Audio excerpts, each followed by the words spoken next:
I am Ingrid, and at 26 years old, I found myself entangled in a devastating personal conflict with my parents. For what felt like an eternity, they had been actively sabotaging my professional life, disseminating false accusations to every potential employer in our close-knit town, labeling me a thief. This sustained campaign of defamation rendered me unemployable within my own community for a considerable period. 2 full years, to be precise. It wasn't a lack of capability or qualifications that held me back. My academic record clearly refuted that notion. I had diligently earned a GPA of 3.9 in accounting from university, and my professors had provided glowing testimonials of my abilities and character. However, all of this proved utterly meaningless in the face of my parents' persistent and damaging falsehoods.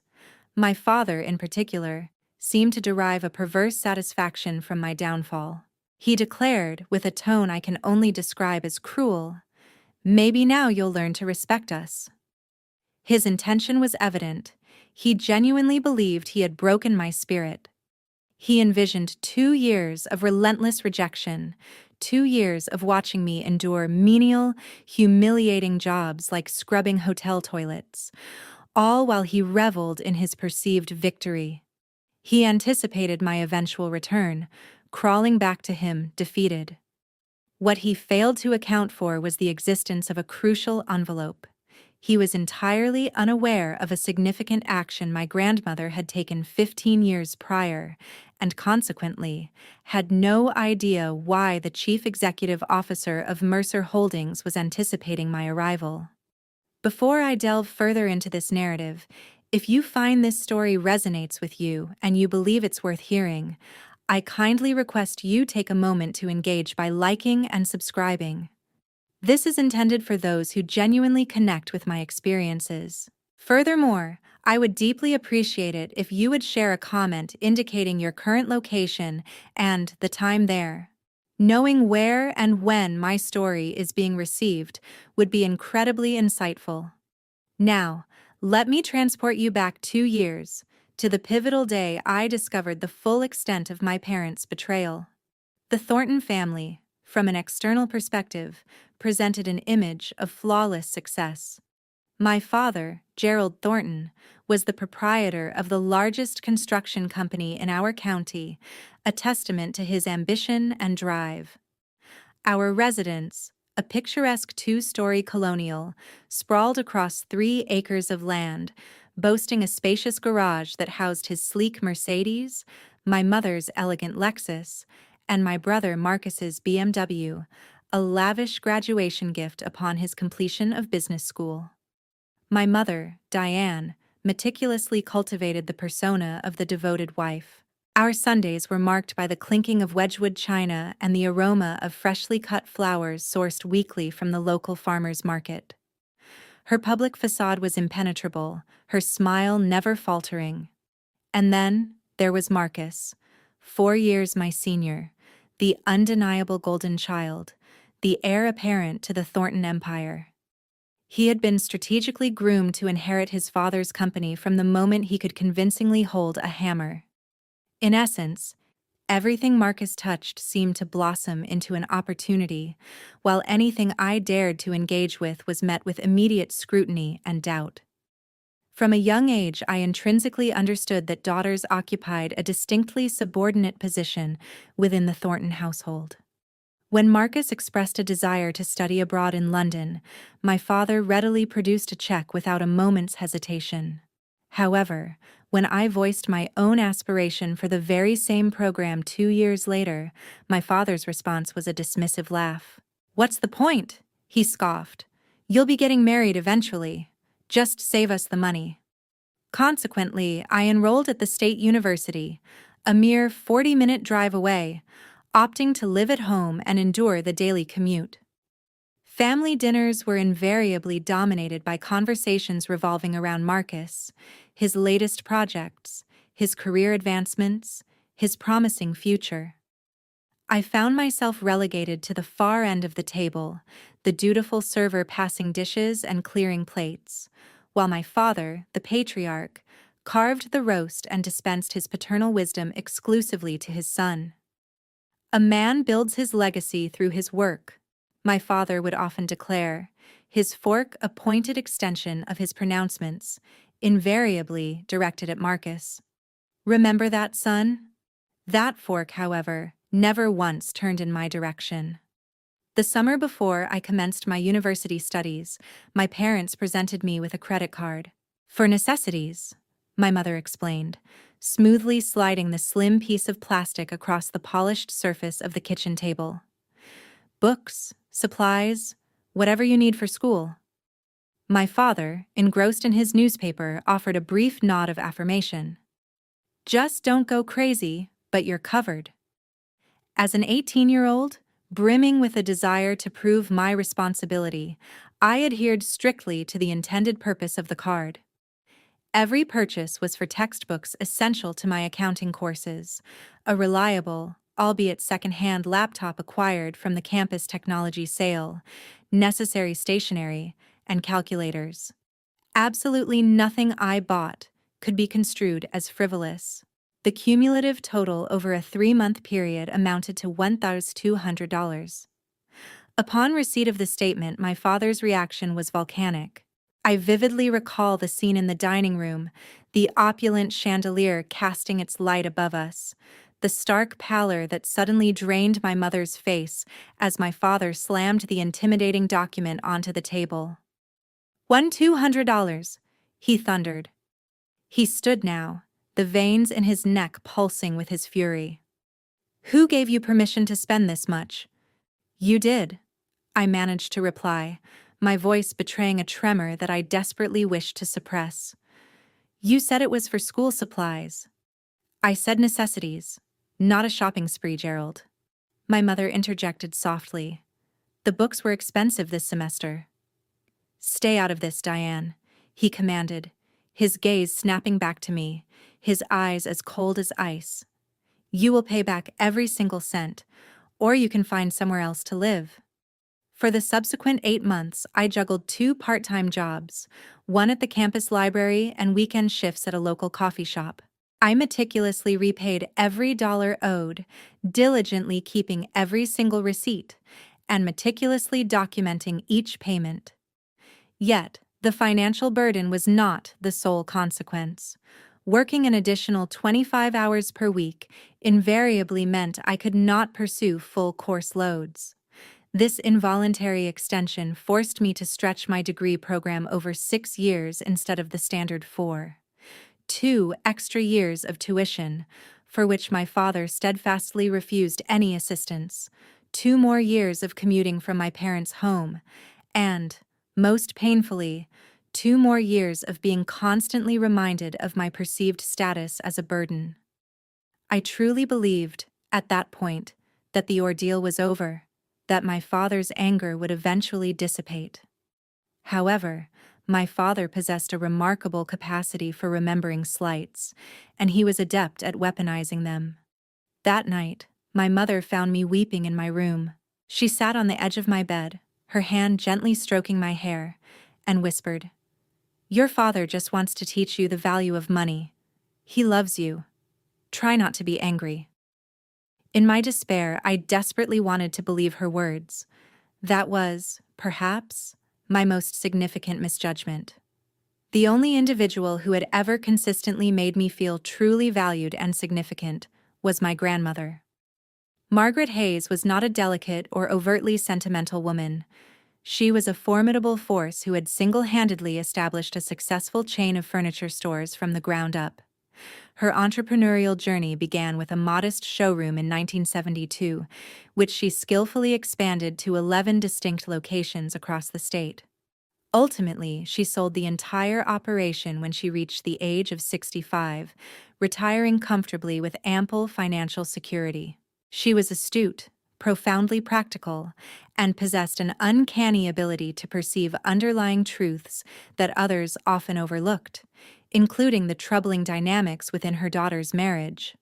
During my formative years, I spent my summers immersed in the comforting presence of Grandma Margaret. Her home exuded a serene ambiance, a blend of soothing lavender and the rich scent of old books.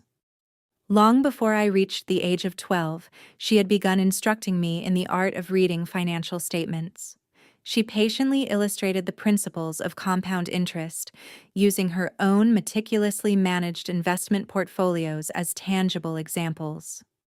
"Knowledge is freedom, Ingrid," she would often emphasize, tapping her temple with a knowing finger. "No one can ever take away what resides within here." She observed my father with a keen and critical eye during family gatherings. I distinctly recall noticing the subtle narrowing of her eyes whenever he belittled my opinions, the almost imperceptible tightening of her jaw when Marcus received accolades, while I remained conspicuously ignored. One tranquil afternoon, when I was 15 years old, we sat on her porch, the setting sun casting a warm glow over her meticulously tended garden. Without preamble, she gently took my hand. "Ingrid," she said, her voice soft with unspoken emotion, "I want you to remember something important." I looked at my grandmother, my gaze meeting hers. Her eyes held a gravity, a seriousness I hadn't encountered before. "I've already prepared for your future," she stated, her voice resonating with quiet certainty. "When the time comes, you'll understand." Perplexed, I could only ask, "Prepared what, Grandma?" A faint smile touched her lips, yet it failed to reach the depth of her serious eyes.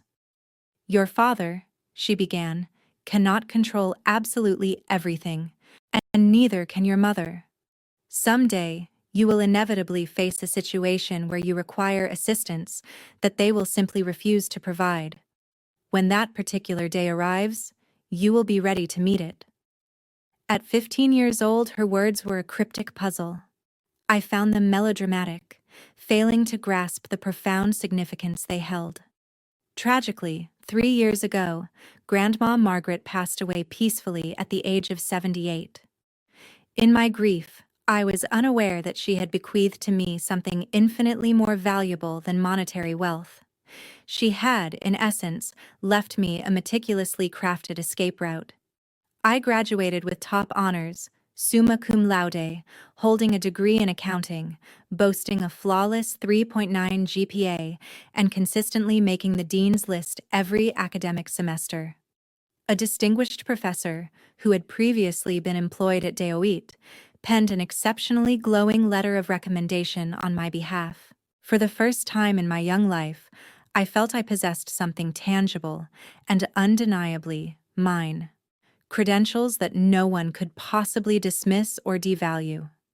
The graduation ceremony was a significant event, held on a crisp Saturday in May. As I walked jubilantly across the stage, donning my cap and gown and clutching my hard-earned diploma, my eyes eagerly scanned the assembled crowd for my family.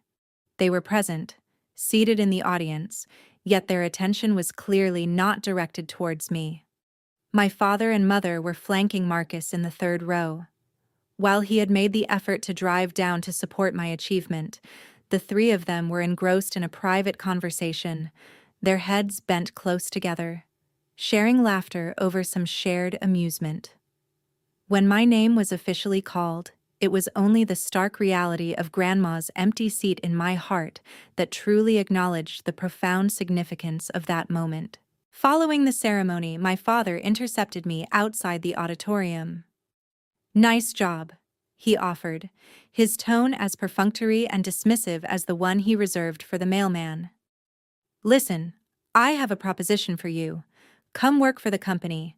We certainly need someone to manage the books." For a fleeting second, a surge of hope coursed through me, a belief that he might finally recognize my inherent worth. "The position," he continued, his voice betraying no warmth, "is unpaid for the initial year. Consider it an apprenticeship. You'll live at home, assist your mother, and genuinely learn the intricacies of the business. In a few years, when Marcus eventually assumes full control, you'll prove useful." Unpaid, living under their roof, and essentially serving my brother's interests. The offer was staggering. I drew a deep breath. "I genuinely appreciate the offer, Dad. I replied, striving to maintain a calm demeanor. But I'd prefer to explore opportunities and try finding work independently first. I'd like to gain some outside experience. His expression remained unchanged, yet a chilling calculation flickered in his eyes, a subtle hardening that spoke volumes. Fine, he conceded, his voice eerily soft. Try it your way. He then turned and walked away, rejoining my mother and Marcus in the car. Not a single one of them looked back. I stood there, utterly alone in the vast expanse of the parking lot, my diploma still clutched tightly in my hand. It was in that moment I reassured myself that I had made the correct decision. Little did I know, his outward silence was, in fact, a declaration of war. The barrage of rejection letters commenced within a mere matter of weeks. The first to arrive was from the esteemed accounting firm downtown, Miller & Associates. My interview there had been exceptional. The hiring manager had offered a warm smile, a firm handshake, and assured me they would be in touch shortly. A mere 2 days later, a polite but firm email stated, "We have decided to proceed with another candidate." Undeterred, I promptly applied to the regional bank. The scenario repeated itself with uncanny precision. A stellar interview, an encouraging reception, followed by an unnerving period of silence, culminating in a generic, automated rejection email. Next came the insurance company, then the property management firm, the medical billing office, and the credit union. In total, I submitted 15 applications, attended 15 interviews, and received 15 disheartening rejections. Doubt began to creep in, insidious and persistent. Perhaps my resume lacked the necessary polish. Could I have inadvertently said something inappropriate during an interview? Was I, in reality, overestimating my own capabilities? I found myself spending countless nights meticulously revising my cover letters, rehearsing interview responses in front of the mirror until my reflection seemed foreign, and poring over career advice blogs until my eyes burned with fatigue. Yet, nothing seemed to alter the outcome. One afternoon, I walked into the offices of Patterson Financial Services for what felt like my 20th interview. The human resources manager, a woman in her 50s with exceptionally kind eyes, listened attentively as I articulated my responses, nodding along encouragingly. Then, she paused, her gaze fixing on me for a prolonged moment. A subtle, almost imperceptible shift occurred in her expression. "Miss Thornton," she said, her voice laden with an unusual hesitation, "I am about to tell you something that, under normal circumstances, I probably shouldn't." My stomach clenched with apprehension. "You strike me as a delightful young woman, thoroughly qualified and remarkably professional," she continued, her hesitation palpable. "However, I strongly believe you should speak with your father." "My father? Why?" She pressed her lips together, a clear sign of her discomfort. "I truly cannot elaborate further than this," she admitted. "Just ask him. Ask him why it seems no one in this entire town is willing to hire you." With that, she stood, effectively signaling the end of our interview. I drove home, my hands trembling uncontrollably on the steering wheel. A chilling certainty began to coalesce within my chest, a realization I desperately wished to dismiss but knew, with dawning horror, I needed to confront. That evening, I confronted my father directly, and the truth he revealed irrevocably altered the course of my life. I found him in his study, ensconced behind the imposing mahogany desk he had famously imported from England, a glass of Scotch sweating condensation onto a nearby leather coaster. "Dad?" I began, my voice requiring effort to remain steady. "I need to talk to you." He didn't immediately look up from the scattered papers before him. "Make it quick," he responded curtly. "Why can't I get a job?" That question finally prompted him to lift his head. A faint, almost imperceptible smile played at the corner of his mouth, and in that precise instant, I knew. You called them, didn't you? I whispered, the accusation barely audible. You called every single one of them. He leaned back languidly in his chair, swirling the amber liquid in his glass. I told them the truth. What truth? I pressed, my voice rising. That you're a thief? He uttered the word casually as if discussing the mundane weather. That you stole $200 from your own family? That you simply cannot be trusted with money? The floor beneath me seemed to tilt and sway precariously. But I paid it back, I protested, my voice cracking with emotion. Every cent. You know I paid it back. He offered a dismissive shrug. That's not quite how I recall it, Dad. My voice quavered. Those were textbooks. You said I could. What I remember, he interrupted, his tone hardening decisively, is my daughter stealing from me. And I believe potential employers deserve to be fully informed about the kind of person they might be hiring. Just then, my mother appeared in the doorway, her hands twisting nervously in front of her. For a fleeting moment, something akin to guilt flickered across her face, perhaps the fading echo of the woman she once was, before decades of enduring Gerald's dominance had eroded her spirit. Gerald, perhaps we should… Diane, this is between me and Ingrid, he stated firmly, dismissing her. She visibly flinched. For a split second our eyes met, and I saw it. A flicker of dawning recognition. She knew, deep down, that this was profoundly wrong. She knew, yet she quickly looked away, retreating into her customary suffocating silence. That act of silent complicity hurt almost as much as my father's overt cruelty. He was the monster. She was merely the witness who chose willful blindness. I stared at him, tears burning behind my eyes. Why? I choked out. Why would you do this to me? He stood slowly, deliberately walking around the desk to stand directly in front of me, close enough for me to smell the sharp tang of scotch on his breath. Because you needed to learn respect, he said, his voice dropping to a low, chilling murmur. You turned down my offer. You thought you could succeed without this family. He smiled, a cold, mirthless expression. Without me. Perhaps now you finally understand. You cannot. Come home, my mother pleaded softly from the doorway. Work for your father. This can all go away. I looked from one to the other, my mother's pleading, desperate face, my father's chilling, unwavering satisfaction. And in that moment, the final devastating piece of the puzzle clicked into place. This wasn't about respect. This was, and always had been, about absolute control. In the stifling confines of our small town, where gossip spread like wildfire, truth often became a distant, unattainable echo. Within weeks, I felt the palpable shift in the air, a subtle but pervasive change in how people treated me. At the familiar grocery store, neighbors who had known me since I was a toddler suddenly found it difficult to meet my gaze. In the hushed sanctity of the church, conversations would abruptly cease the moment I entered.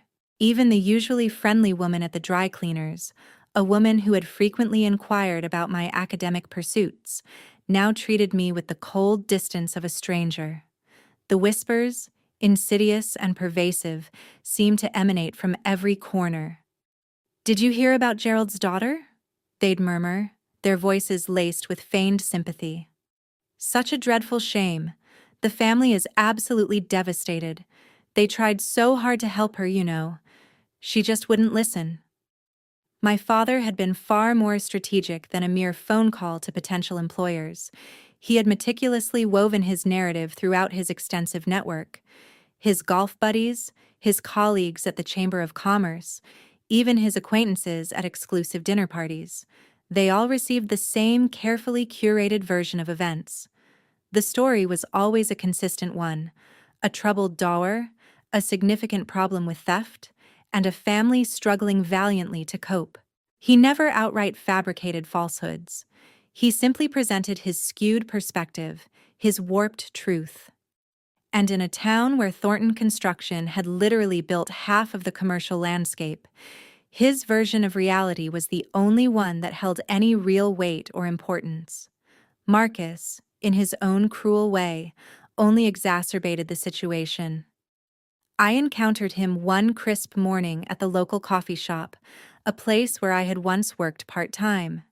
He was with a group of his boisterous friends, men I vaguely recognized from his fraternity days. "Hey, little sister," he called out, his voice amplified deliberately, ensuring everyone within earshot could hear. "Still looking for work? I heard Dad might have an opening." He paused, feigning a moment of recollection, and then a cruel laugh escaped him. "Oh, wait," he continued, his eyes glinting with malice. "You'd probably just steal from the register." His friends erupted in coarse laughter, their snickers echoing the sharp sting of his words. I left my half-finished coffee on the counter, my face burning with humiliation, and fled the establishment. That night, back in the sterile solitude of my tiny studio apartment, I anxiously reviewed my bank account. Only $3,000 in savings. Rent was due in a fortnight, and the meager sum wouldn't suffice. I calculated that I had perhaps 2 months, at most, before I would be utterly destitute, before I would have no alternative but to swallow my pride, crawl back to my father's imposing house, and meekly accept whatever meager scraps he deigned to offer. The thought was unbearable. I refused to let that happen. I would not surrender. The Willow Inn, a modest establishment nestled on the outskirts of town, primarily catered to traveling salesmen and families visiting the nearby state park. It certainly wasn't a place of glamour or prestige, but crucially, it was hiring. The job listing proudly proclaimed, "Housekeeping staff needed, no experience necessary, no references required." Driven by a desperation that gnawed at my pride, I submitted my application online at 2 a.m., precisely when the oppressive weight of shame felt marginally less sharp. Just 2 days later, I found myself standing in the cramped employee break room, diligently filling out onboarding paperwork. The manager was a woman named Linda Crawford, a no-nonsense individual in her mid-40s. Her tired eyes, etched with the weariness of countless encounters, suggested she had witnessed her fair share of individuals facing hardship walk through her door. She scanned my application, her gaze then settling on me. "Accounting degree," she stated flatly, her voice devoid of inflection. 3.9 GPA. "And you want to clean hotel rooms?" A simple, yet loaded question. "Yes, ma'am," I replied. "Why?" I could have fabricated a story, concocted a plausible reason about seeking experience in the hospitality industry, but the sheer exhaustion of perpetual pretense had worn me down. "Because no one else will hire me," I admitted, the words raw and honest. "And I need to eat." She studied me intently for a long moment, her expression unreadable. A cold dread washed over me as I wondered if she had already heard the ubiquitous town rumors, if she would call my father for a reference, and if this last vital door would slam shut as well. To my utter surprise, she simply nodded once. "I don't care what people say about you, Miss Thornton," she declared, her voice firm. "I care whether you show up on time and do your job." She slid a uniform across the desk, a pale blue polyester monstrosity, the kind prone to wrinkling if you so much as looked at it wrong. "Shift starts at 6 a.m. Don't be late." My hands, still not entirely steady, accepted the uniform.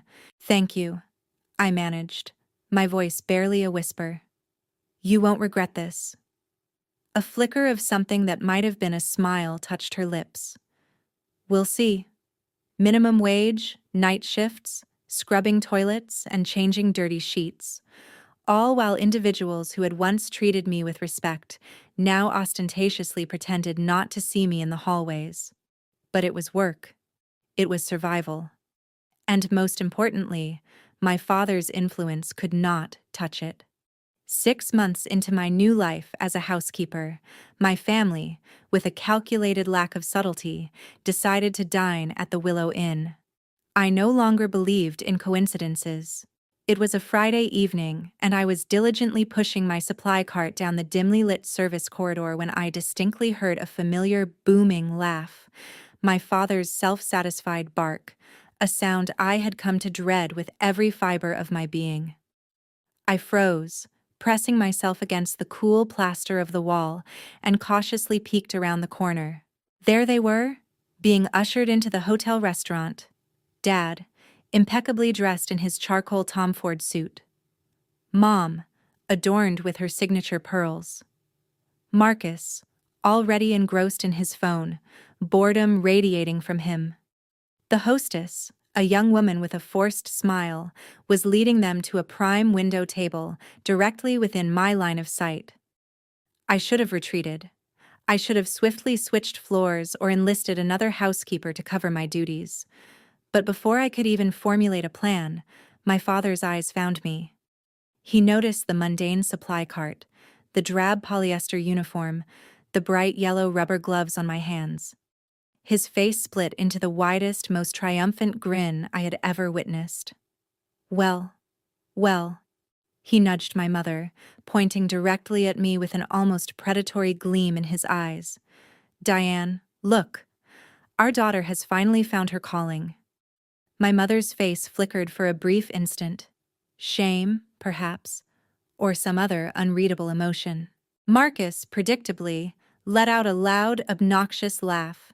"Hey, Ingrid," my brother taunted, his voice carrying across the otherwise quiet restaurant, loud enough for every diner to hear. "You missed a spot in room 204. Several heads turned in our direction. Some of the patrons I recognized with a jolt of horror were indeed people I knew. I could already see the familiar whispers beginning to form. I stood there, a solitary figure in my wrinkled polyester uniform, clutching a utilitarian toilet brush, while my family observed me from their pristine white tablecloth table, surrounded by gleaming crystal water glasses and the unmistakable glint of Rolex watches. My father raised his wine glass towards me in a mocking toast. "Maybe now," he declared, his voice just loud enough to carry across the room, "you'll finally learn to respect us." I didn't cry. I didn't run. I simply turned, my resolve hardening with each measured step, and pushed my cart back down the corridor. Something inside me solidified that night, a core of unyielding strength. I remembered Grandma Margaret's words, "When the time comes, you'll know." And I wondered, with a newfound sense of determination, when that time would be.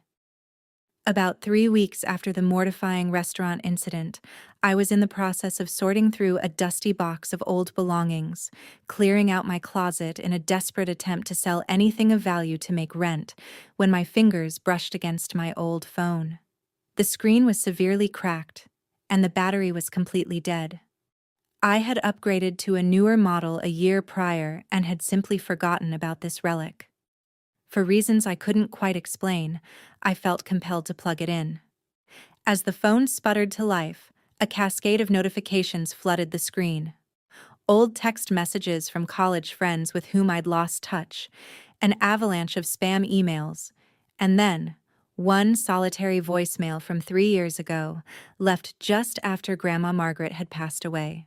My heart suddenly began to pound with an unexpected urgency. I pressed play. "Miss Thornton," a professional, measured voice began, "this is Walter Henderson from Henderson and Associates Law Firm. I'm calling regarding the estate of Margaret Hayes. There are some documents pertaining to her will that require your immediate attention."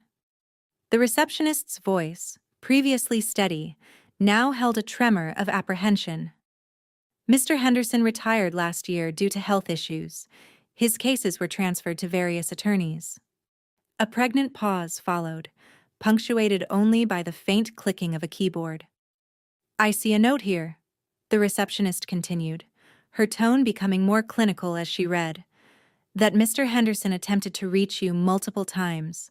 The file indicates the calls went unanswered, and your father, Gerald Thornton, eventually contacted the office and stated you weren't interested in pursuing the matter. My blood ran cold. My father. He had intercepted it. He had actively prevented me from accessing whatever lay within my grandmother's estate. What? I stammered, the word barely a breath. I'm just reading the notes, ma'am, she responded, her voice regaining its professional distance. It says, family representative confirmed beneficiary declined further contact. He had lied to them. He had explicitly told them I was not interested. Can you tell me where the case was transferred? I asked, my voice tight with a desperate urgency. I'd need to check our records. Can you leave your number? She replied. I gave her my information, a sliver of hope clinging to me, but a nagging suspicion told me I wouldn't hear back. The trail had gone cold, deliberately obscured. But one thing was starkly clear. There was something in Grandma Margaret's estate that my father hadn't disclosed. Something he desperately didn't want me to discover. A month later, my father called. I almost let it go to voicemail, a habitual reflex born of his constant manipulation. But something, perhaps a flicker of desperation, or maybe a foolish hope that circumstances could still change for the better, compelled me to answer. Ingrid. His voice was warm, almost saccharine, far too warm for their usual strained dynamic. How are you? Fine, Dad, I replied, keeping my tone deliberately neutral. Listen, he continued, his voice softening further. I've been thinking. This has gone on long enough. Your mother misses you terribly. I miss you. He paused, as if considering his next words carefully. Come home, Ingrid. I stared at the unsightly water stains spreading across my ceiling, a constant reminder of the repairs I couldn't afford. Come home and do what? I asked, my skepticism a tangible barrier. Work at the company. We need help with bookkeeping. I'll pay you. Not much at first, but something. You'll live with us. Save money. Get back on your feet. It sounded almost reasonable, almost like concerned paternal advice. Almost. And the job hunting, I pressed, the old wounds still raw. The things you told everyone about me? Water under the bridge, sweetheart, he said dismissively. Come home and I'll make some calls. Clear things up. He paused, and his tone shifted, the warmth draining away as if a plug had been abruptly pulled. And if I don't, he continued, his voice now cold and hard, then you can keep scrubbing toilets until you wise up. Your choice. I closed my eyes, a weariness I couldn't articulate settling over me. I need to think about it. Don't think too long, he warned. This offer won't last forever. And with that, he hung up. That night, my mother called, her voice a hushed, pleading murmur. Please, Ingrid, just come home. Stop being so stubborn. Your father only wants what's best for you. Does he, Mom? I countered, the question heavy with unspoken accusation. Or does he just want to control me? That's unfair, she responded, but her voice lacked conviction. He's your father. He loves you, in his own way. His way is destroying my life, I whispered. A heavy silence settled between us. Then she spoke again, her voice barely audible. You're making this harder than it needs to be. I hung up the phone without saying goodbye. An hour later, Marcus texted. Just give up already, sis. You're embarrassing yourself and us. I ignored him. Instead, I pulled out my laptop, the worn keys familiar beneath my fingertips, and began applying to jobs outside our town. Far outside, places where the Thornton name would mean absolutely nothing. I had to escape. 2 weeks later, I stumbled upon the chilling truth of my father's true intentions. I was working the late shift at the Willow Inn, restocking supplies in a second-floor supply closet, when muffled voices drifted up from the restaurant below. The old ventilation system was notoriously unreliable, a design flaw I'd grown accustomed to ignoring. But then I heard my father's name, followed by my own. Intrigued and a little unnerved, I crept closer to the vent, pressing my ear against the cool metal grate. "Tell you, Richard," my father's voice, jovial and confident, carried through the ductwork. "It's perfect timing. Your son's looking to settle down. My daughter needs stability. We'll merge the families, merge the businesses. Thornton Construction and Palmer Plumbing will dominate the county." A second voice, older and distinctly gruff, replied, "She's the one who's been causing trouble. The theft thing. That's handled now. She's almost ready to come home." My father chuckled, a sound devoid of its usual warmth.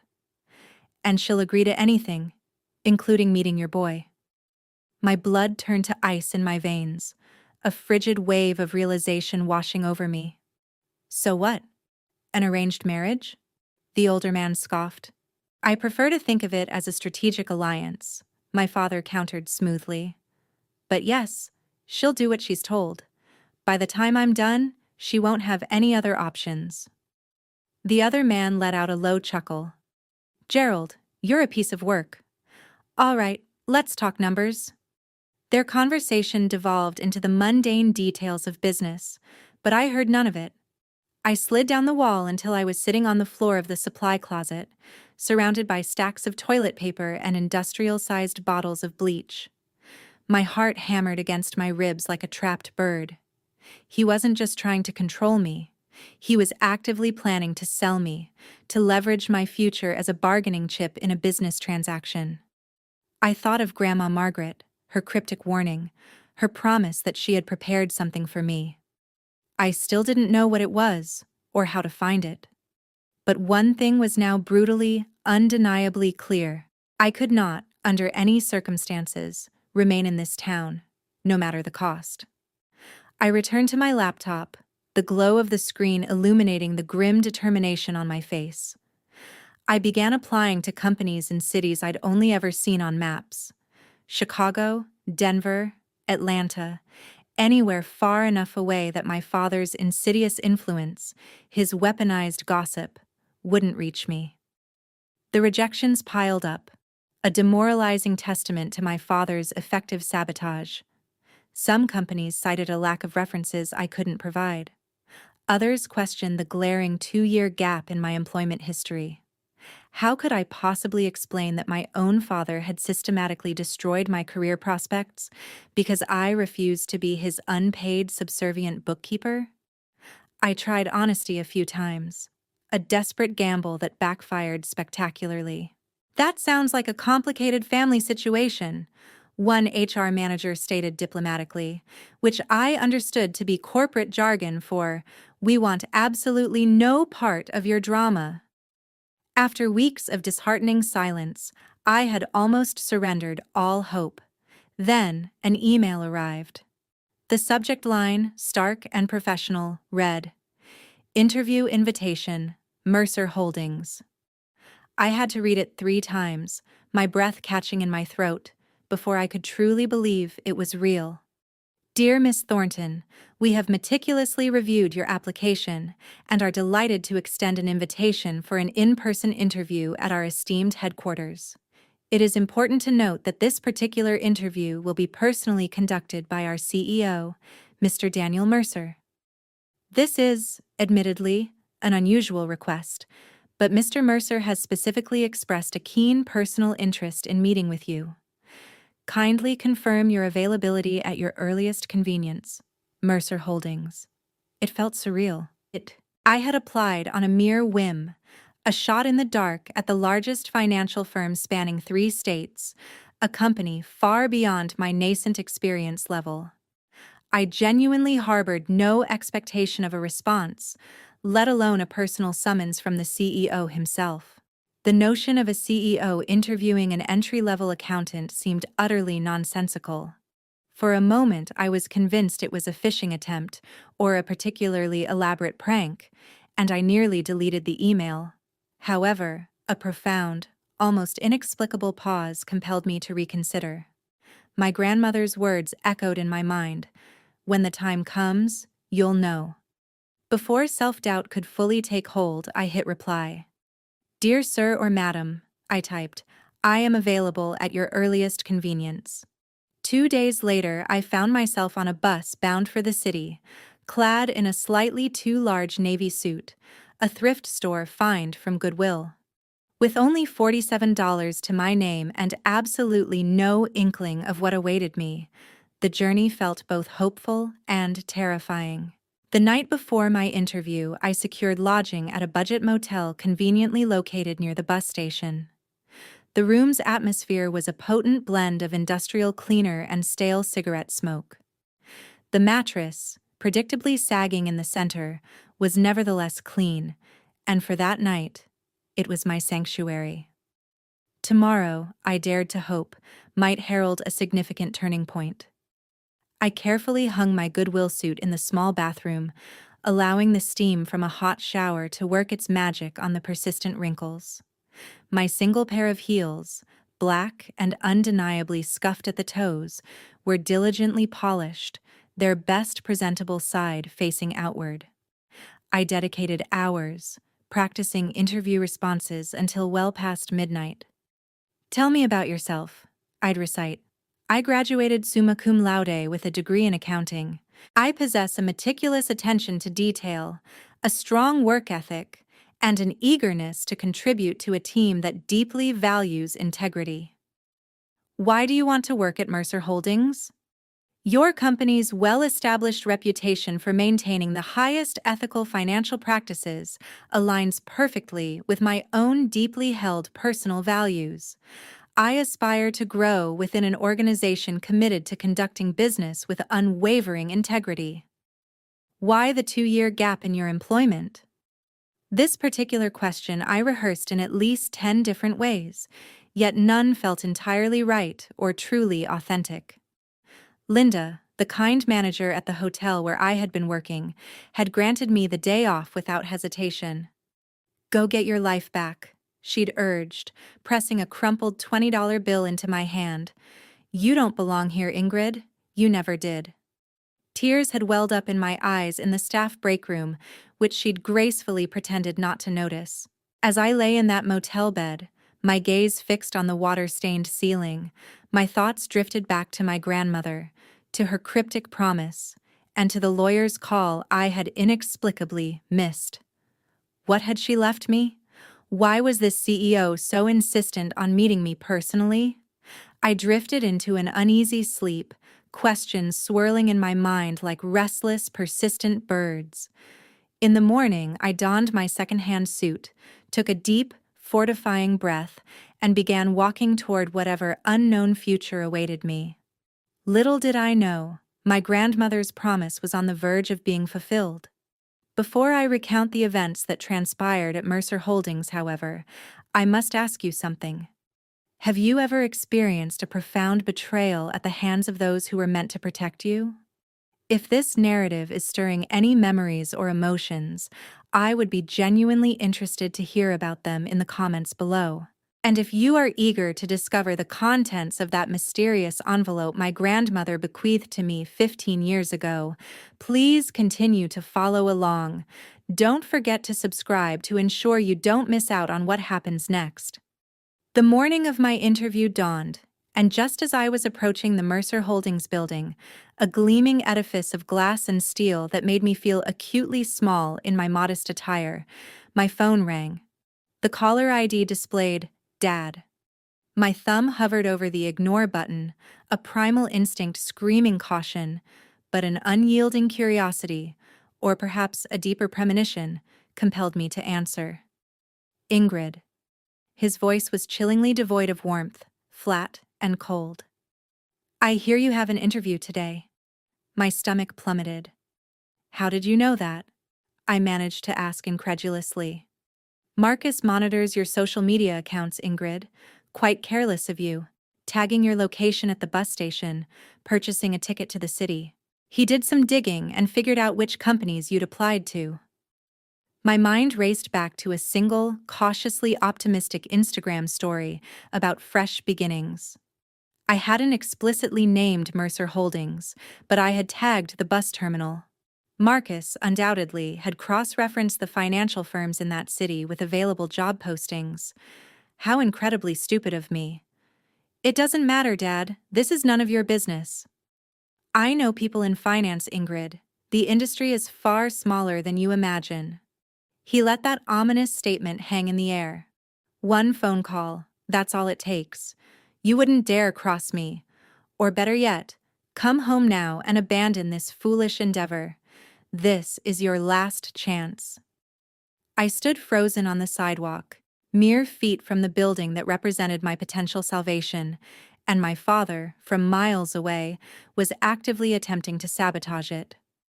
My phone buzzed. A text from my brother, Marcus. "You're done, sis. Dad already called them. Enjoy the bus ride home." My hands trembled so violently I nearly dropped the phone. I looked up at the Mercer Holdings tower, its 26 floors of glass reflecting the morning sun with an almost mocking intensity.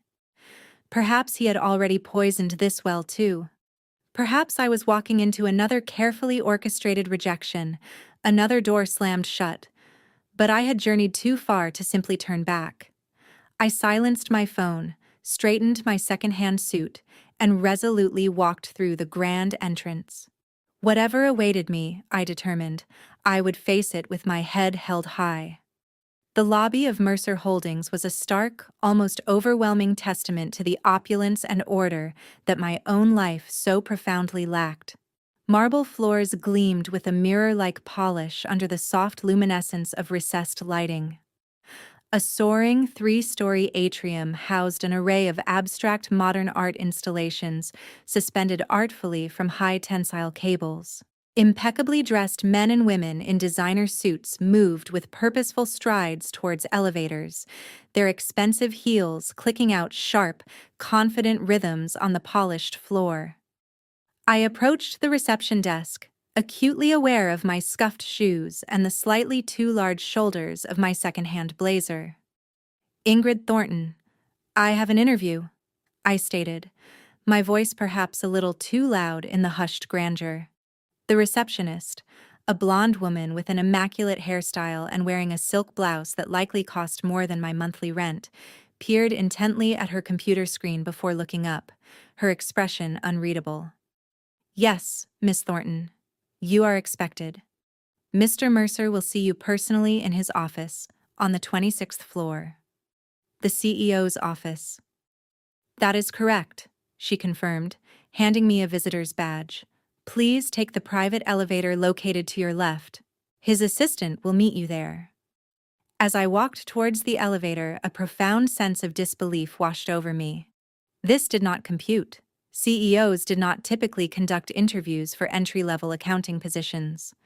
Surely, there had been a mistake. Or perhaps my father's call had indeed been effective, and this was some elaborate ruse, a cruel humiliation I was too naive to foresee. The elevator ascended with unnerving silence, covering 26 floors in what felt like mere seconds. The doors slid open to reveal a reception area that exuded an aura of immense wealth. Original works of art adorned the walls. The furniture appeared to be handcrafted with exquisite care, and floor-to-ceiling windows offered a breathtaking panorama of the city that truly made my breath catch in my throat. An assistant dressed in a sharp charcoal suit approached me with a measured grace. "Miss Thornton, Mr. Mercer is waiting." She led me down a hushed hallway, lined with what I presumed were framed photographs chronicling the company's history, and stopped before a heavy, imposing oak door. "Please, go right in," she said, her voice carrying a surprising note of genuine kindness. "He has been expecting you for quite some time." Expecting me? I pushed the door open, and with that simple act, everything I thought I understood about my life began to unravel. Daniel Mercer stood by the window, a figure of distinguished presence. He was older than I had anticipated, likely in his early 50s, with distinguished streaks of silver at his temples. His face was the kind you would expect to see, gracing the cover of prominent financial magazines. His suit was impeccably tailored. His office was larger than my entire apartment. but what struck me most profoundly was his expression. He wasn't regarding me as a mere job candidate. He looked at me as though he had been anticipating this precise moment for years. "Miss Thornton?"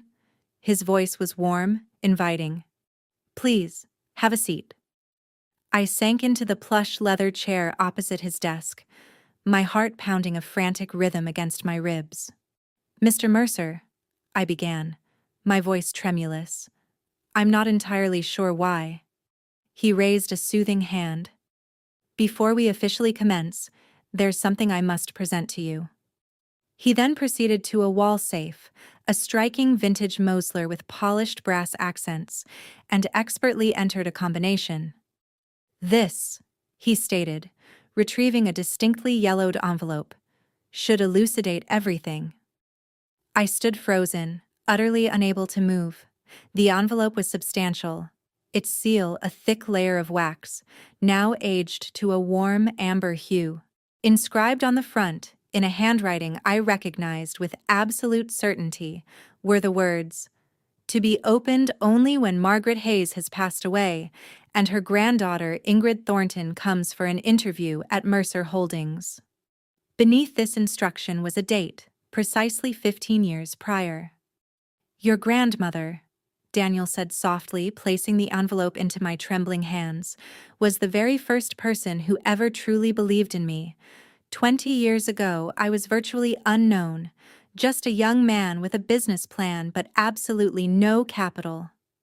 Margaret Hayes wrote me a check for $200,000 when every financial institution in the state had turned me down.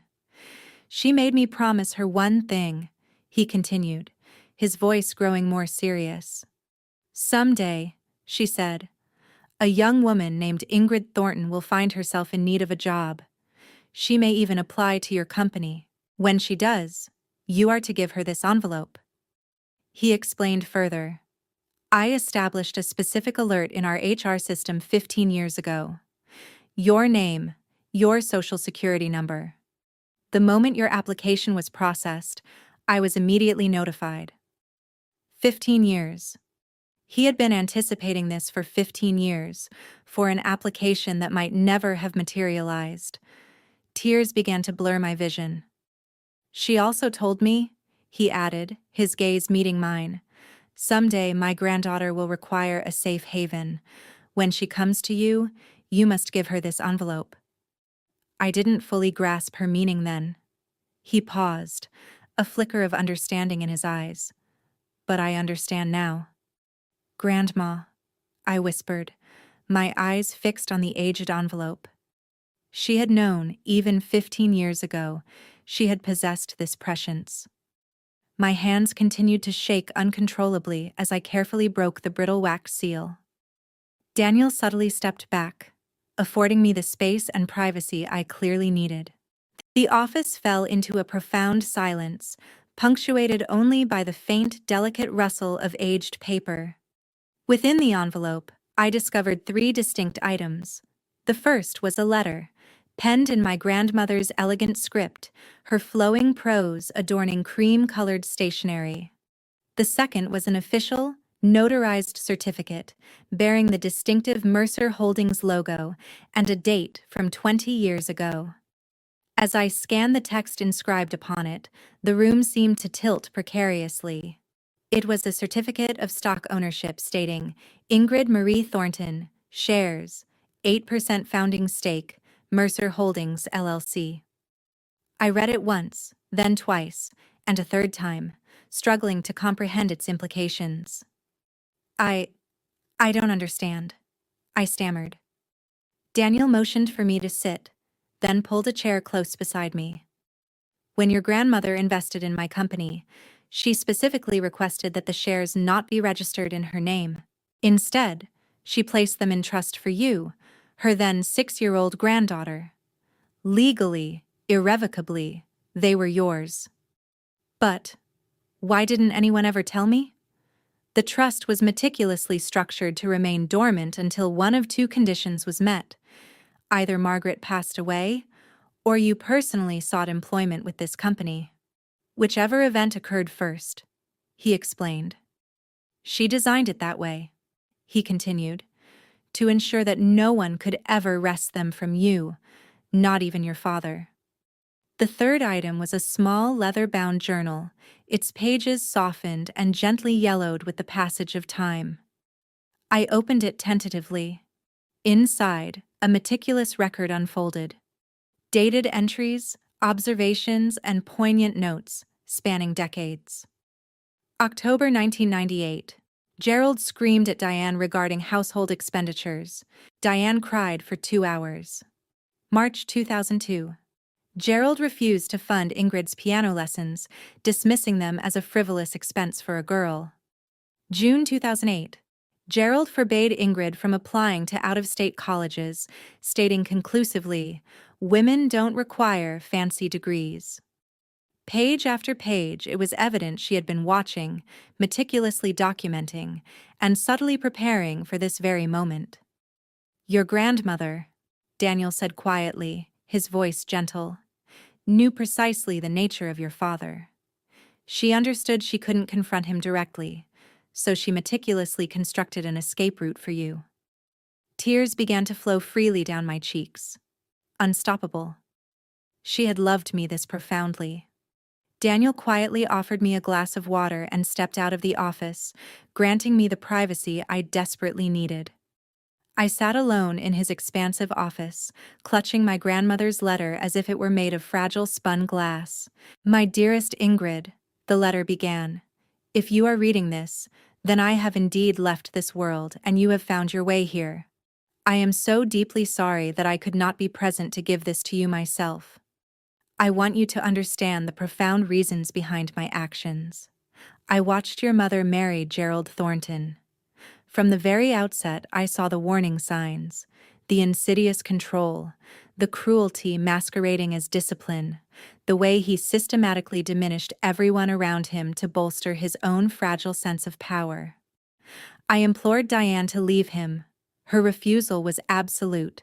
She clung to the belief that she could somehow fix him. Though I could not save my own daughter, I solemnly vowed that I would save you. From the very moment you were born, I sensed something extraordinary within you. A bright spark that Gerald, despite his best efforts, seemed incapable of extinguishing. You dared to question him. You harbored dreams that stretched far beyond his restrictive walls, and I knew with an unshakable certainty that one day he would attempt to break you for harboring such aspirations. Therefore, I meticulously constructed an insurance policy for you. Daniel Mercer was a young man brimming with vision when I chose to invest in his nascent company. I placed those shares directly in your name because I possessed the unshakable certainty that Gerald would, at some point, attempt to trap you.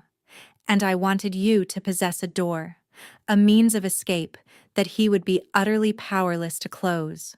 By now, those shares have undoubtedly grown to be worth more than sufficient to enable you to build a life entirely your own. Use them wisely, my dear. Build something that truly belongs to you. And always remember this, my sweet girl. You owe no one your obedience, not even your family. Especially not those family members who treat love as if it were a controlling leash. I am immensely proud of the woman you have blossomed into. Even though I cannot witness it firsthand, I know this to be true. Live freely, Ingrid. That is all I have ever wished for you. All my love, forever, Grandma. I pressed the letter to my chest, weeping deeply. When Daniel returned, I had managed to compose myself, at least externally. My eyes were undoubtedly red-rimmed, and my mascara was a complete mess, but a profound sense of lightness, something I hadn't experienced in years, settled within me. "I have something else I need to tell you," he said, settling back into his chair. "Your father called me this morning." A chill coursed through me. "What did he say?" "The same thing he has apparently told everyone," Daniel replied calmly, "that you are a thief, that you have stolen from your family, and that I should not trust you." Daniel's expression remained carefully neutral, yet I detected a fleeting flash in his eyes. He was very confident, Very persuasive. And you? I inquired. I listened, he said, folding his hands deliberately on his desk. And then, he continued, his gaze meeting mine, I looked at the journal your grandmother left, with its documentation of his behavior spanning approximately 30 years. And then, he paused, a faint smile touching his lips. I looked at the certificate that unequivocally proves you own 8% of my company. I stared at him, processing his words. Miss Thornton, Ingrid, he said, his smile widening slightly. Your father just attempted to slander a shareholder of Mercer Holdings. In fact, one of our founding stakeholders. I don't believe he is accustomed to making that particular kind of miscalculation. He doesn't know, I whispered, about the shares, about any of this. No, Daniel confirmed, his tone reassuring. Your grandmother was very specific about that. The trust was sealed. Your name doesn't appear in any public filings. It's held through a legal entity. There was no way for him to discover it. He paused, a hint of amusement in his voice. So when he called you, he was essentially trying to sabotage someone who, on paper, is technically one of my bosses. Daniel leaned back in his chair, a thoughtful expression on his face. I have to admit, I've never experienced anything quite like it. I thought about my father, smugly confident that he'd effectively destroyed my last chance. I thought about Marcus's gloating text messages. They had absolutely no idea what was coming. For the first time in 2 years, a genuine smile bloomed on my face. Daniel leaned forward, his eyes serious. There's something I'd like to propose. I wiped my eyes, still clutching my grandmother's letter tightly. I'm listening. Next week, Daniel began, Mercer Holdings hosts its annual charity gala. It's our biggest event. We'll have clients, investors, community leaders. He paused, letting the weight of the statement settle. Your father will be there. My stomach clenched. He's invited? He invited himself, actually, Daniel replied, his tone dry as he continued. He's been trying to network his way into contracts with us for months. Seems to think his construction company would make a good partner. I've been politely declining his advances. So, what are you proposing? I asked, my curiosity piqued.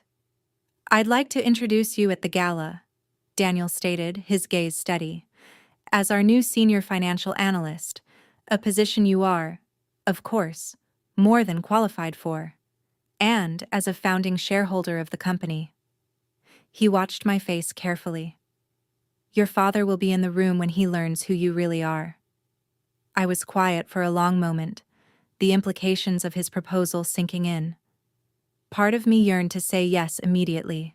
I pictured Gerald's face, the sheer shock and disbelief when he realized his daughter, the one he had relentlessly tried to destroy, actually owned a significant piece of the very company he had been so desperately trying to court.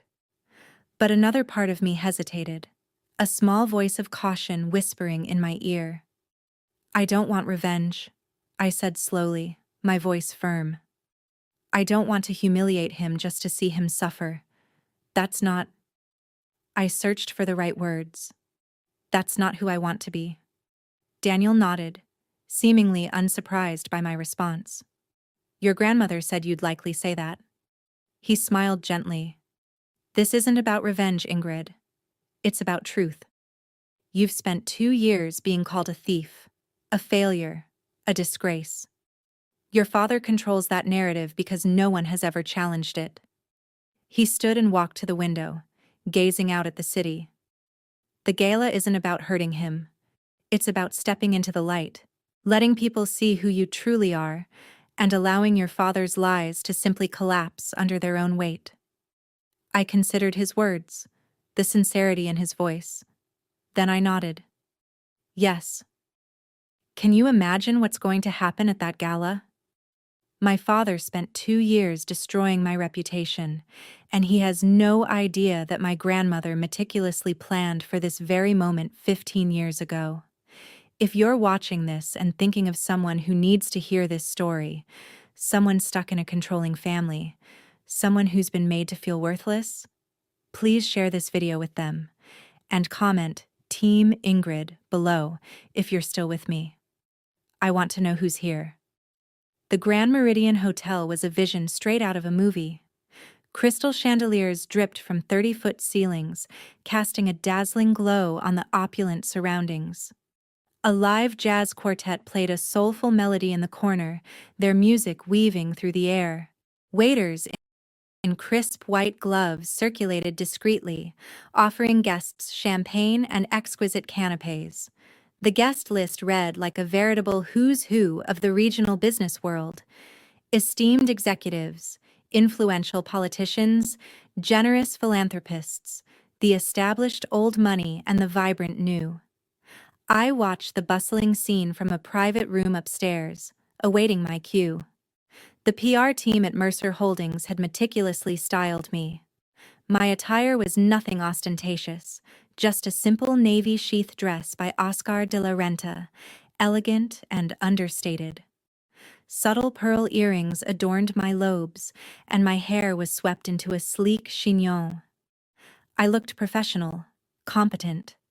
I didn't look like someone who, just 3 days prior, had been scrubbing hotel toilets. Through the expansive window, I spotted my family arriving. Gerald entered first, chest puffed out, surveying the room as if he personally owned every inch of it. His charcoal Armani suit undoubtedly cost more than I had earned in 3 months at the hotel. Mom trailed behind him in a classic Chanel ensemble, her smile perfectly practiced. Marcus, predictably, was engrossed in his phone, looking utterly bored. They didn't truly belong here, but they certainly acted as if they did. I watched my father work the room, shaking hands with practiced ease, laughing a little too loudly. He was strategically positioning himself, clearly trying to catch Daniel's eye, the construction deal he'd been relentlessly chasing undoubtedly on his mind. He had absolutely no idea that in 20 minutes, everything he thought he knew would irrevocably change. Ready? Daniel's assistant appeared beside me, her voice calm and professional.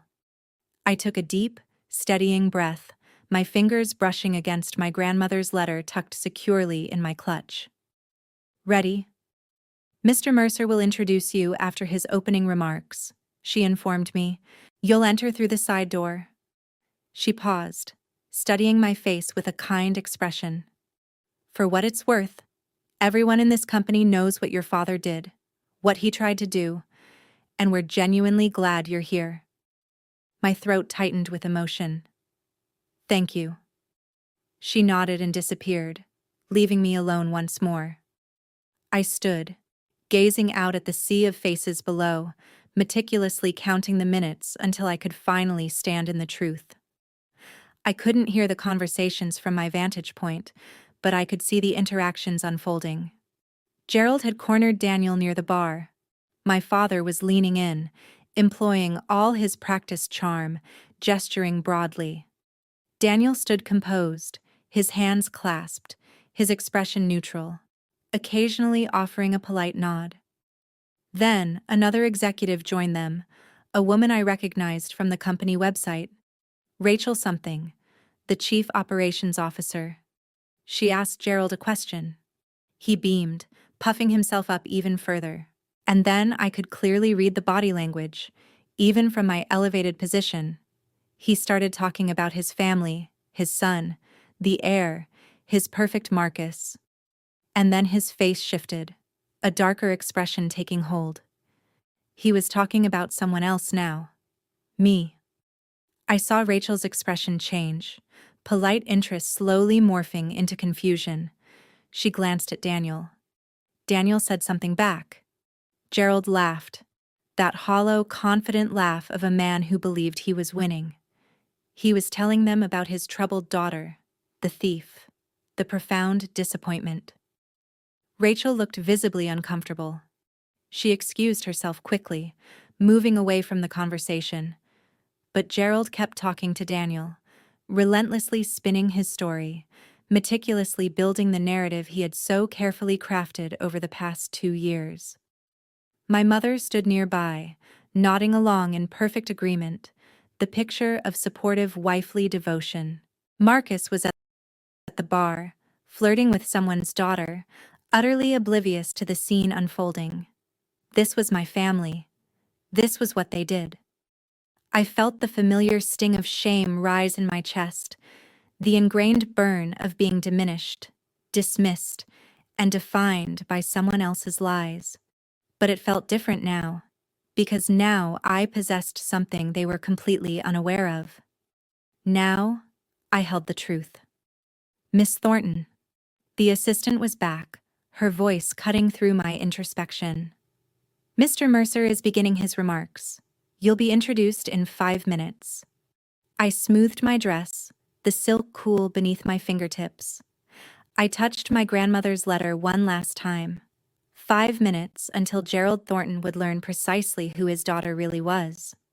Daniel stepped up to the microphone as the crowd began to gather.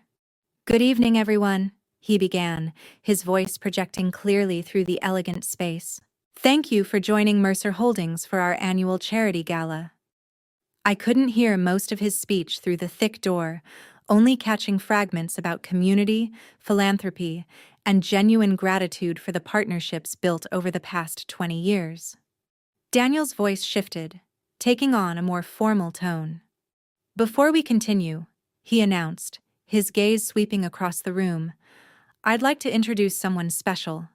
Someone who truly represents the core values this company was built upon: integrity, perseverance, and the courage to stand alone when necessary.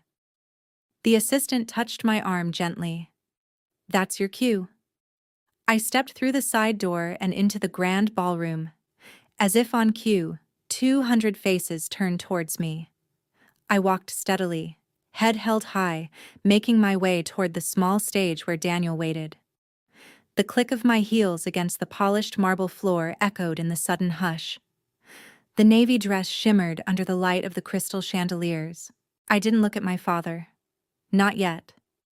But I could feel the exact moment he saw me. A sharp intake of breath from somewhere to my left, a muttered curse, followed by the distinct crash of a champagne flute shattering. That was Marcus. I kept walking. Ladies and gentlemen, Daniel continued, his voice warm and clear, please welcome Mercer Holdings' newest senior financial analyst and someone who is very dear to this company's history, Miss Ingrid Thornton. Polite applause rippled through the assembled crowd. I reached the stage. Daniel shook my hand, leaning in to murmur, You're doing great. I turned to face the audience and finally, I let myself look at my father. Gerald stood frozen near the bar, his face a ghastly white, his mouth hanging open. My mother had grabbed his arm, her knuckles bone white. Marcus was staring at the broken glass at his feet as if he couldn't comprehend how it had gotten there. I smiled. It wasn't a vindictive smile, nor was it cruel. It was simply calm. Thank you, I said into the microphone. It's an honor to be here. And then my father started moving towards me, his face contorted with rage. Ingrid! My father's voice cut through the murmur of the crowd.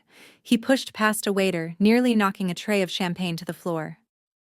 What the hell do you think you're doing here? The room fell silent. 200 people watched Gerald Thornton storm toward the stage, his face a mask of pure fury. Security! He barked, looking around wildly. Someone get security. This woman shouldn't be here. Daniel stepped forward, his voice calm, but carrying a distinct authority. Mr. Thornton, I'd suggest you lower your voice. You don't understand, Gerald sputtered, pointing a trembling finger at me. She's a thief. I told you this morning. She stole from her own family. She's not qualified to... Not qualified? Daniel's eyebrow rose. Mr. Thornton, I'm well aware of Miss Thornton's qualifications. You can't possibly... I'm also aware, Daniel interrupted, his voice hardening with each word.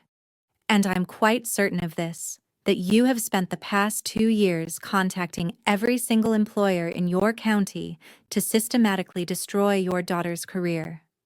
He paused, letting the gravity of his words sink in.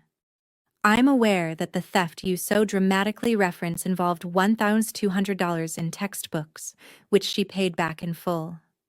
Gasps rippled through the crowd. Gerald's face went from red to an even more alarming shade of white.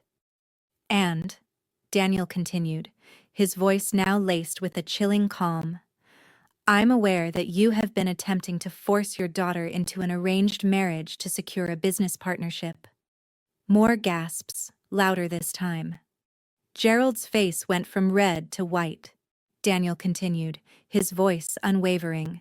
Your daughter, Daniel paused, letting the silence build to an almost unbearable crescendo, is not just an employee of Mercer Holdings. Ingrid Thornton owns 8% of this company. She's been a founding shareholder since she was 6 years old. He turned to me, a subtle nod of respect.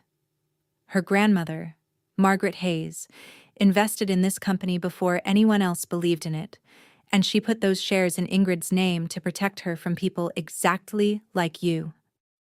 The room erupted in a cacophony of whispers. I looked at my father. His mouth opened, then closed, then opened again. No sound came out. Finally, my father found his voice. This is a scam, he shouted, his eyes darting around the room, desperately seeking an ally. This is fraud. My mother-in-law was senile. These documents can't be. The documents have been verified by 3 independent attorneys, Daniel said calmly, cutting him off. Notarized, sealed, and filed with the state.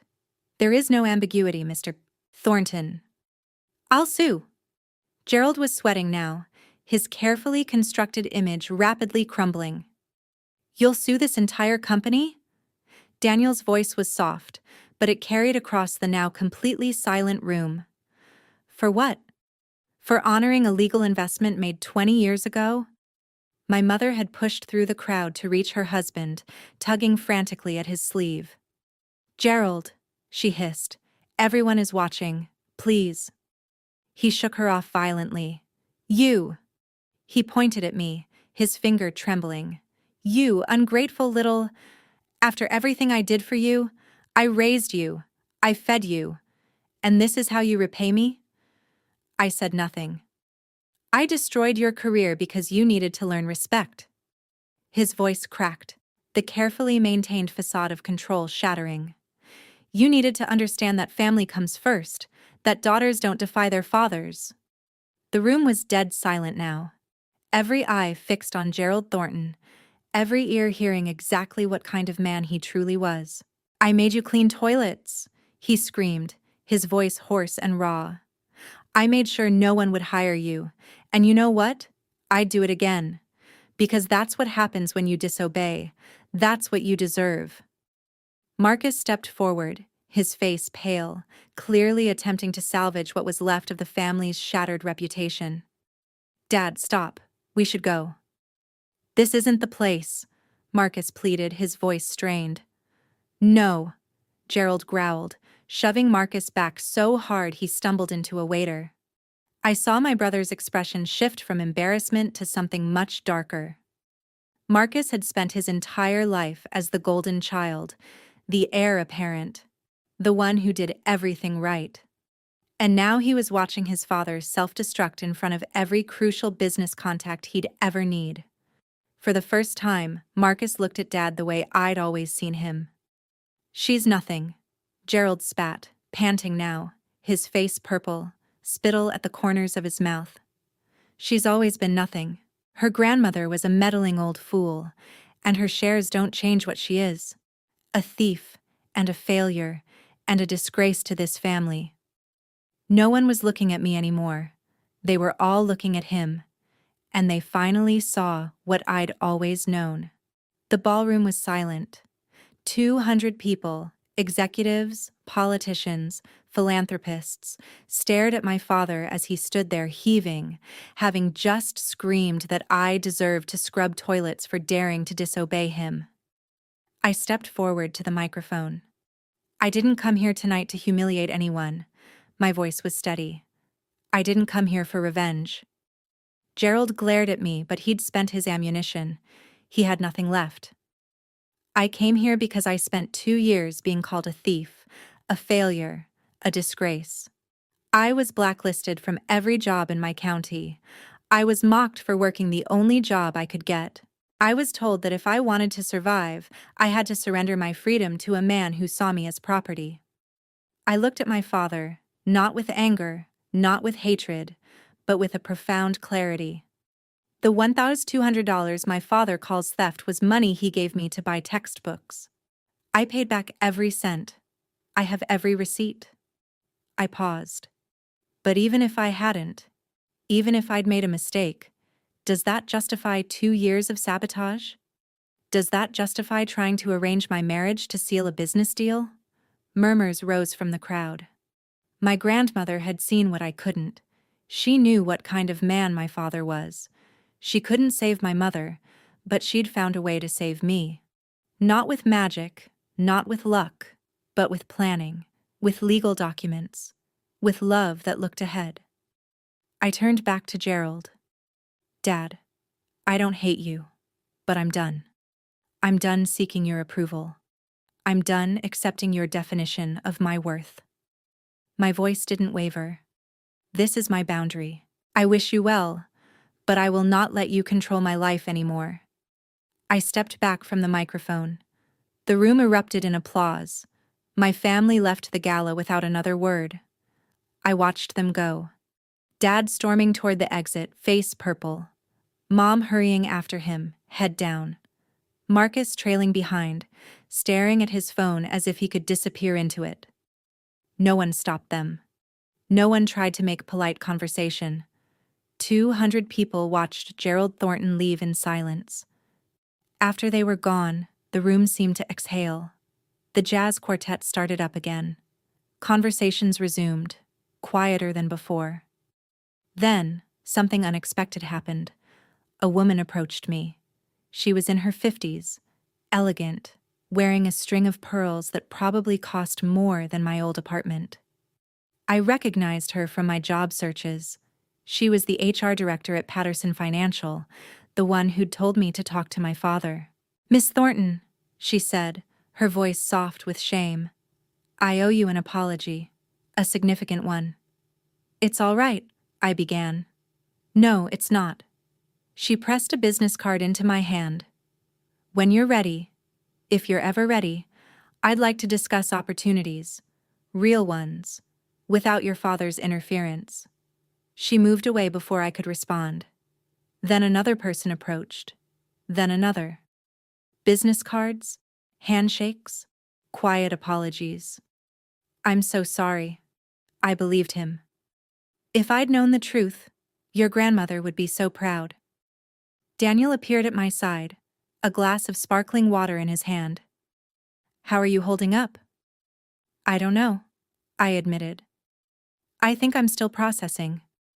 He smiled gently. "The shares, by the way," he added, "at current valuation, they're worth approximately $2.4 million. You'll want to meet with our legal team, but it's yours. Free and clear." $2.4 million. I couldn't even comprehend that number. "Also," Daniel added, "your new office will be ready Monday if you're still interested in the analyst position." I laughed, a slightly hysterical sound. "Yes," I said. "I'm interested." 1 month later, my life looked completely different. I had a corner office on the 14th floor of Mercer Holdings. Not the biggest office. I was still junior in experience. But it had a window with a view of the city's skyline, and my nameplate was on the door. I had an apartment. Small, but mine. A 1-bedroom in a building with a doorman and a gym I never used. Fresh flowers on the kitchen table because I could afford them now. I had colleagues who respected my work, a boss who valued my contributions, a career that belonged to me. The news about Gerald had spread through the business community like wildfire. 3 major contracts had been canceled within weeks of the gala, partners who didn't want to associate with a man who'd publicly admitted to sabotaging his own daughter. His company was still standing, but smaller, diminished. Mom called once. "Can you forgive us?" she asked, her voice small. "Can we be a family again?" "I forgive you, Mom," I said, and I meant it. The anger had faded into something quieter. "But I'm not coming back. I can't live under those conditions again," she cried. I listened. When she hung up, I felt sad, but not guilty. Marcus texted an apology. Generic, probably drafted by a PR consultant. I responded with, "Thank you," and nothing else. Maybe someday we would rebuild something. Maybe not. Gerald never reached out. I didn't expect him to. On a quiet Sunday afternoon, I drove to the cemetery where Grandma Margaret was buried. I brought her favorite flowers, yellow roses, and sat by her headstone. "You saved me," I said softly. "You saw it coming, and you saved me." The wind rustled through the trees. "I'll make you proud, Grandma. I promise." I sat there until the sun went down, feeling for the first time in years completely free. Sometimes I take out Grandma's letter and read it again. "Live free, Ingrid. That's all I ever wanted for you." She couldn't have known exactly how things would unfold. She couldn't have predicted the specific cruelties my father would deploy, or the exact moment I'd reach my breaking point. But she knew the shape of it. She knew the kind of man Gerald was, the kind of trap he'd try to build. And she spent years quietly, secretly constructing a door he couldn't lock. That's love. Not words, not promises, but action. If I've learned anything from these past 2 years, it's this.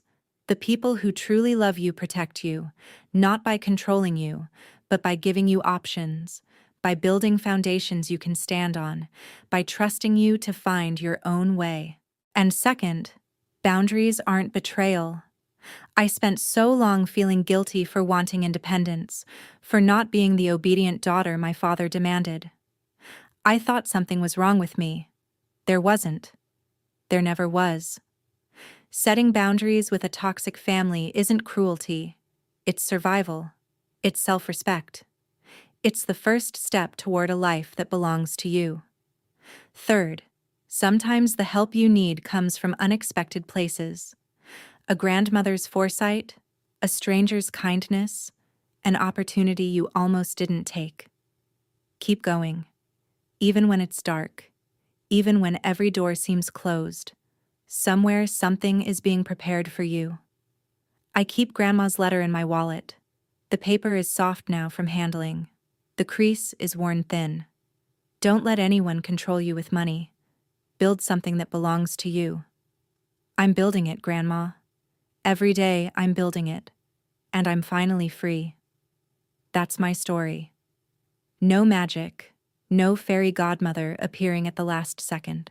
Just a grandmother who loved me enough to plan ahead, and a granddaughter who kept going even when it seemed hopeless.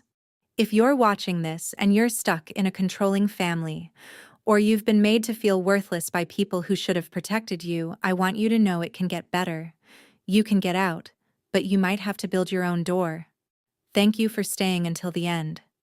If this story meant something to you, share it with someone who needs to hear it. Subscribe and hit the bell for more stories like this one, and check the description for the next video. I think you'll like it. Take care of yourself. You deserve to be free.